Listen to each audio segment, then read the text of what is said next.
there's almost like a downward spiral here, because by the time we get to the next church, which is Thyatira, we find out that it's kind of like they've gone through what the Ephesians went through in Ephesus, and the Lord was no longer first. And then Pergamos, they got comfortable around sin. But by the time we get to Thyatira, you know what the Lord says? Look at verse 18. Chapter 2, verse 18. To the angel of the church in Thyatira write, these things says the Son of God, who has eyes like a flame of fire. Remember, every church, he refers back to chapter 1. This is verse 14, those flaming eyes. Continuing, feet like fine brass. That's verse 15. Also, how Jesus self-described himself. I know your works, your love, your service, your faith, your patience, your works are more than at the first. Nevertheless, verse 20.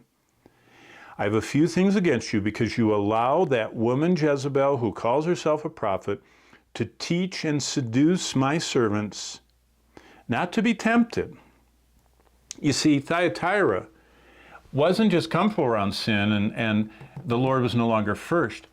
Thyatira, it says, in that 19th verse, or the 20th verse, it says, my servants to commit immorality.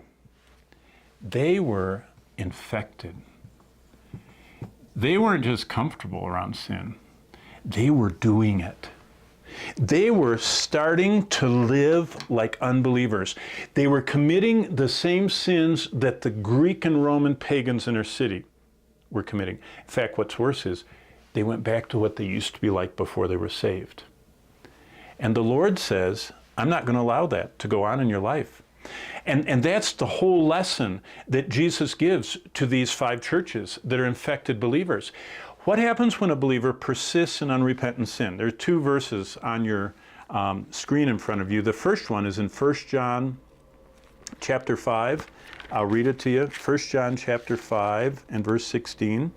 It says this, if anyone sees his brother sinning a sin which does not lead to death, he will ask and will give him life for those who commit sin not leading to death. Verse 16 continues, there is a sin leading to death. 1 John 5:16. What is that? Well, on your screen, look at 1 Corinthians 11:27. And I'll answer the question that is on the screen. What happens when a believer persists in unrepentant sin? I'll read you the answer. It's right here in 1 Corinthians 11, starting in verse 27.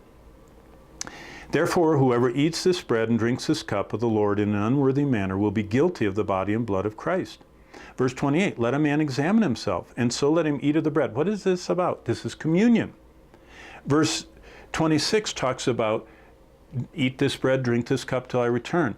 So Paul says, for those of you that are attending church, that are a part of the celebration of the Lord's table, if you go to church and partake of the Lord's table, and don't examine yourself, verse 29, he who eats and drinks in an unworthy manner, eats and drinks judgment to himself, not discerning the Lord's body. And here's what he says, verse 30. For this reason, many are weak and sick among you, and many sleep. Whoa. 1 Corinthians 11:30 says that there are 3 levels of God's kind of like the way that he deals with medically in our bodies when we get infected with sin. Number 1, he says, many of you are weak, and he says, many of you are sick, and many of you sleep. Whoa. Now, I've been a teacher long enough. When I started out teaching in seminary, I used to have men that would work all night and they would fall asleep in class. I'm not talking about that. This is dead.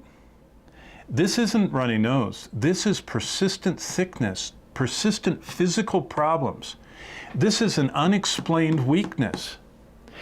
What 1 Corinthians 11 says is that when believers get infected with sin, God chastens them like a father should chasten his children when they're disobedient.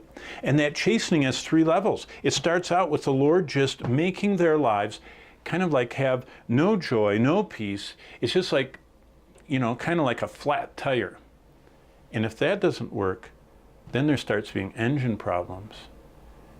And if that doesn't work, he takes them home. You say, what? Yeah. It says in 1 John 5, it says right here, that any believer, and it says right here in Revelation chapter 2, that any believer that persists in sin, unrepentant, persistent sin, the Lord will chasten to the point of weakness, sickness, and untimely death. That's called chastening. And that's why John in chapter 1 falls on his face like a dead man.